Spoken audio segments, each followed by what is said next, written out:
Hello everyone, welcome to my channel Wealthy with Mike, and today we're going to discuss what the importance is of index funds. What are they and why are they so important, especially in the year of 2024?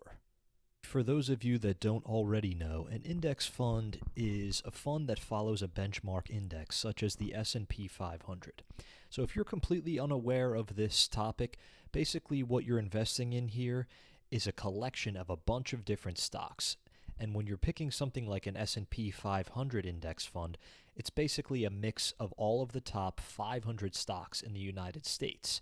Now, the cool thing about this is, for example, a fund that tracks the S&P 500, if a company begins to go bankrupt or it starts losing its status as one of the top 500 companies, this company will actually be removed from the fund and replaced with another one.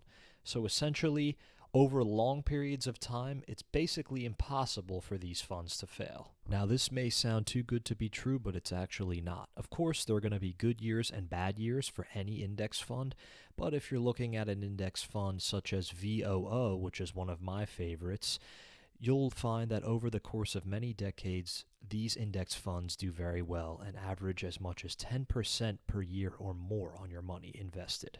So you're probably saying, hey, all right, there's these index funds out there. I can buy a bunch of stock at once by buying into one fund, and it's pretty much guaranteed to rise over the course of long periods of time.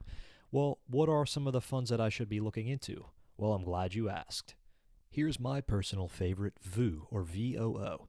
It follows the S&P 500 and has stock in 500 of the top companies in America.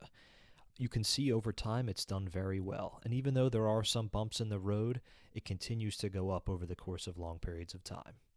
This one here is SPY, or SPY, and it's extremely similar to the previous one, VOO. Just like VOO, it tracks the S&P 500 to a T, and as you can see, it's done very well over time. Here is IVV, another index fund that tracks the S&P 500. And last but not least, we have SPMD, something that I've been investing in myself as well. And this one is a mid-cap index fund, meaning that it tracks middle-sized companies which are considered $2 to $10 billion companies. And these are the best of those. So in addition to the money that you put in directly from your bank account, that you earn from your job or your side hustle, whatever, you can also invest your dividends back into the index funds. So each quarter, some of them each month, but most of them pay a dividend each quarter. And you can choose the DRIP option in most brokerages, such as Robinhood gives you this option, Schwab gives you this option, many others.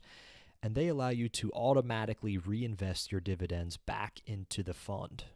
So that way, you're making even more money. So I hope this video has been of use to you. And I know now that we're in 2024, we're in uncertain times, it's really good to fall back on these old, tried and true methods of keeping and making money. Please, if you enjoyed this content and if you would like to see more, like and subscribe. Thank you.